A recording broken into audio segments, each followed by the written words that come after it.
हम आपको कुछ ऐसे पॉइंट बताएँगे दोस्तों, जिस पॉइंट को आप पढ़ेंगे और मैं आपको समझाऊँगा तो आप खुद समझ जाएँगे कि आपको अटेम्प्ट देना चाहिए या फिर नहीं देना चाहिए। तो चलिए दोस्तों वीडियो को शुरू करते हैं। सबसे पहले बात दोस्तों, आप कितना पढ़ाई किए हैं, आपको खुद पता है। ये बात हमें नहीं पता है, ये बात आपको खुद पता है। जब आप पढ़ाई कर लिए हैं 2 साल, 3 साल, बहुत बच्चे तो 4 साल भी पढ़ाई कर चुके होते हैं। उसके लिए क्या करना है? और जो बच्चे पढ़ाई नहीं किए हैं, उसके लिए क्या करना है? अटेम्प्ट देना है या फिर नहीं देना है?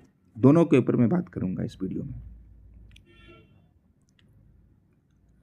टाइम और प्रिपरेशन चेक करो, सिलेबस कितना कंप्लीट है। सिलेबस कितना कंप्लीट दोस्तों आप लोगों को ये चेक करना है। अगर आप नए स्टूडेंट हैं, मतलब कि आप पहले अटेम्प्ट नहीं दे दिए हैं और पहला बार आप अटेम्प्ट देना चाह रहे हैं, तो आपको मैं भी यही कहूँगा कि पहले आप ये चेक करो कि आपका सिलेबस कितना कंप्लीट हुआ है। अगर आपका सिलेबस कंप्लीट हो गया है, आप रिवीजन कर चुके हो अच्छे तरीक़ा से, तो मेरा मानना है कि आप अटेम्प्ट दो लगे तो अच्छा रहेगा। क्योंकि अ, अटेम्प्ट बहुत सारे हैं, उतना दिन तक आप इस फ़ेज़ में नहीं रहे तैयारी के फ़ेज़ में, तो ये अच्छा रहेगा आपके लिए आगे चल कर के। क्योंकि दोस्तों इसमें यूपीएससी में हो तो ठीक है, नहीं हो तो वो भी अच्छा है। अगर इसमें आपका बहुत सारा टाइम चल जाएगा वेस्ट और बाद में नहीं हो, तो फिर वो प्रॉब्लम हो जाता है। इसलिए मेरा ये रहता है कि जल्दी से इस यूपीएससी की जर्नी को 5 साल, 6 साल तक में आप ख़त्म कर दें। मतलब क्लास 12th के बाद से मैं जोड़ रहा हूँ, ये मत समझना कि आप 5 साल सिर्फ़ तैयारी में जोड़ दो। दूसरी बात है दोस्तों, माइंडसेट रेडी है या फिर नहीं है? माइंडसेट रेडी है या फिर नहीं है एग्ज़ाम देने के लिए? बहुत बार ऐसा क्या होता है दोस्तों कि आप फॉर्म भर दिए होते हैं, इसलिए फॉर्म भर देते हैं या आपके आपके बहुत सारे दोस्त फॉर्म भर दिए होते हैं और साथ ही साथ आप भी भर देते हैं। लेकिन आप उस समय ये नहीं सोचते हैं फॉर्म भरते वक़्त कि आप एग्ज़ाम देंगे या फिर नहीं देंगे, और अब आप सोच रहे हैं कि आपको एग्ज़ाम देना चाहिए या फिर नहीं देना चाहिए।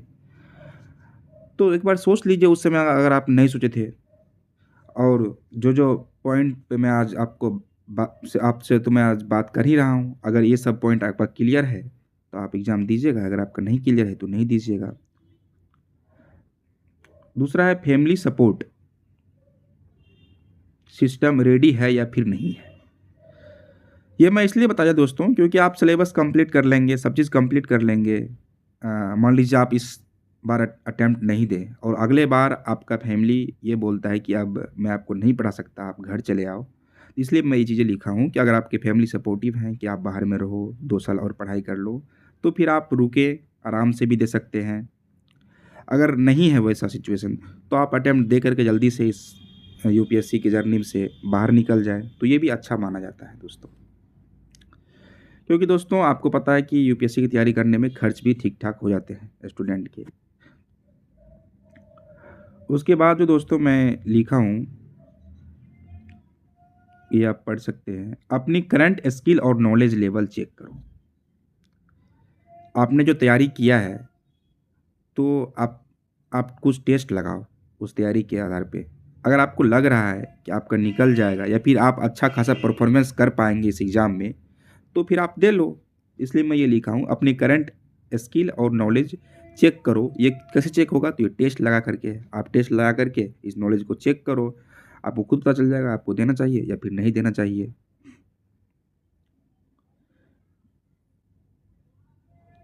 प्रीवियस अटेम्प्ट या मॉक टेस्ट का फीडबैक लो। वही बात हो गया दोस्तों, अगर आप पहले अटेम्प्ट दे चुके हैं तो उसका फीडबैक लो, और ये अगर आप नहीं दिए हैं तो आप जो मॉक टेस्ट दे रहे होंगे कोचिंग में या फिर अपने से लगा रहे होंगे किसी इंटरनेट से निकाल करके, तो उसका फीडबैक चेक करो, आपको कैसा अनुभव हो रहा है।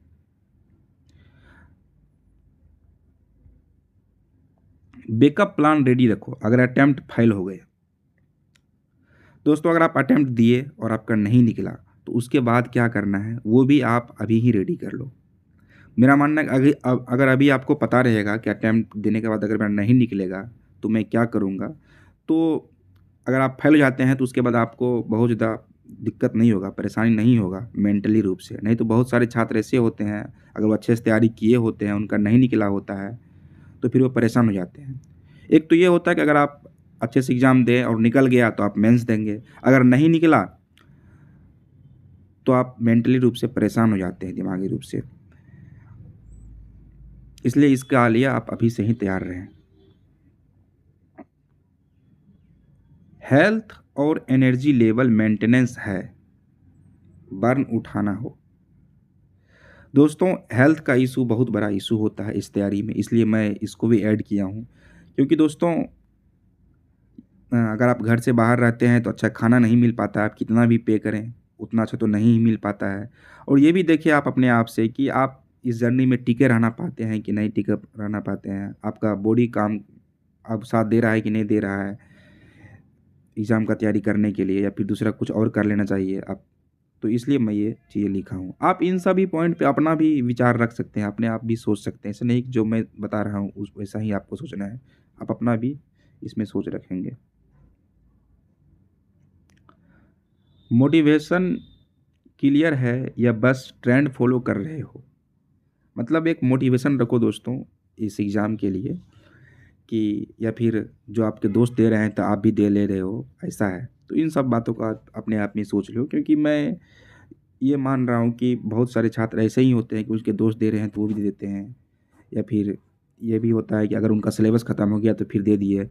अब दरअसल बात ये होता है कि सिलेबस तो ख़त्म हो गया, लेकिन उनका अपने से ख़त्म नहीं हुआ, उनके कोचिंग में ख़त्म हुआ था, लेकिन वो अपने से ख़त्म नहीं किए होते हैं।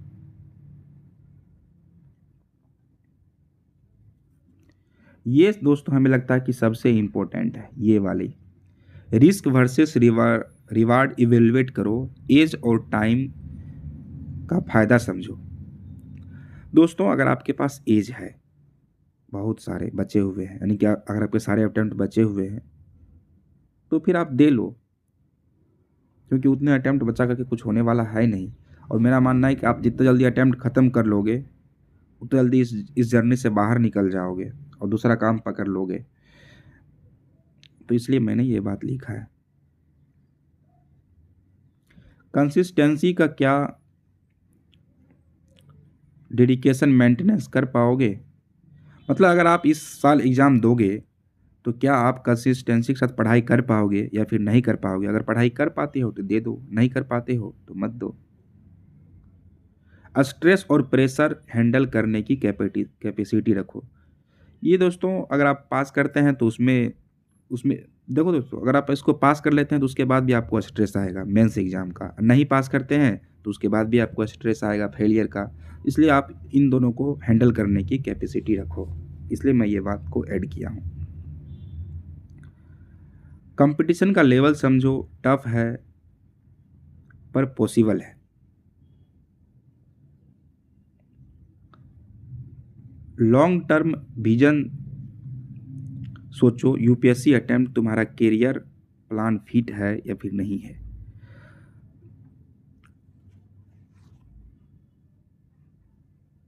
मतलब मैं ये पॉइंट इसलिए लिखा हूँ दोस्तों, क्योंकि बहुत सारे छात्र ना बिना सोचे समझे यूपीएससी का फॉर्म भर देते हैं और यूपीएससी एग्ज़ाम में घुस जाते हैं और तैयारी भी नहीं कर पाते हैं। इसलिए मैं ये लिखा हूँ कि अब तुम्हें एग्ज़ाम में बने रहना चाहिए या फिर छोड़ देना चाहिए। इसलिए मैं ये चीज़ें लिखा हूँ।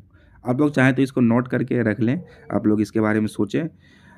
और इन सभी पॉइंट पे अगर आप अच्छे से सोच लेंगे तो मेरा मानना है कि आप ये भी समझ जाएंगे कि आपको यूपीएससी की तैयारी करते रहना चाहिए या फिर छोड़ देना चाहिए।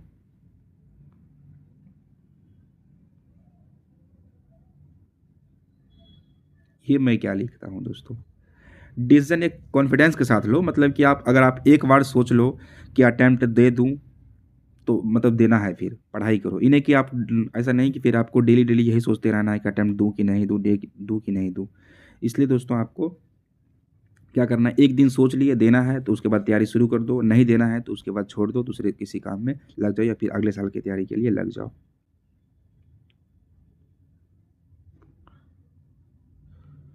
सेल्फ बिलीव स्ट्रांग है या डाउट ज़्यादा है या फैक्टर है? मतलब अगर आपको अपने आप पे ज़्यादा भरोसा है कि निकल जाएगा अटेम्प्ट देने के बाद तो फिर दे दो, और फिर अपने आप पे भरोसा है कि नहीं निकलेगा तो फिर नहीं दो। लेकिन ऐसा होता बहुत कम लोगों के पास, किसी के पास थोड़े ना पूरा कॉन्फिडेंट होते हैं कि उनका एग्ज़ाम निकल जाएगा। ऐसा नहीं होता है, बहुत ही कम छात्रों को ऐसा होता है। तो दोस्तों आपको मैंने पॉइंट बता दिया है, इन सभी पॉइंट को आपको सोचना है। मैं सिर्फ पॉइंट बताने आया था इस वीडियो में, आपको खुद सोचना है। मैं पॉइंट बता के थोड़ा-थोड़ा बोल भी दिया हूँ। तो दरअसल बात ये है कि आपको जो है ना, ये डिसीज़न दोस्तों खुद लेना है। किसी के कहने पर आपको ये डिसीज़न नहीं लेना है कि आपको अटेम्प्ट देना है या फिर नहीं देना है। इसलिए मैं आपको पॉइंट दे दिया, आपको अटेम्प्ट देना है या फिर नहीं देना है। तो मैं इस वीडियो को यहीं पे बंद करता हूँ और मेरा मानना है दोस्तों कि इस यूपीएससी जर्नी में आप बेसी दिन तक, ज़्यादा दिन तक मत लगे रहो। जितना जल्दी हो सके इस यूपीएससी की दलदल से निकल जाओ तो अच्छा रहेगा, क्योंकि जीवन में और भी बहुत सारे काम हैं। ज़रूरी नहीं कि आपको यूपीएससी ही पास करना है। तो मैं इस वीडियो को यहीं पर एंड करता हूँ। आप सभी का बहुत-बहुत धन्यवाद।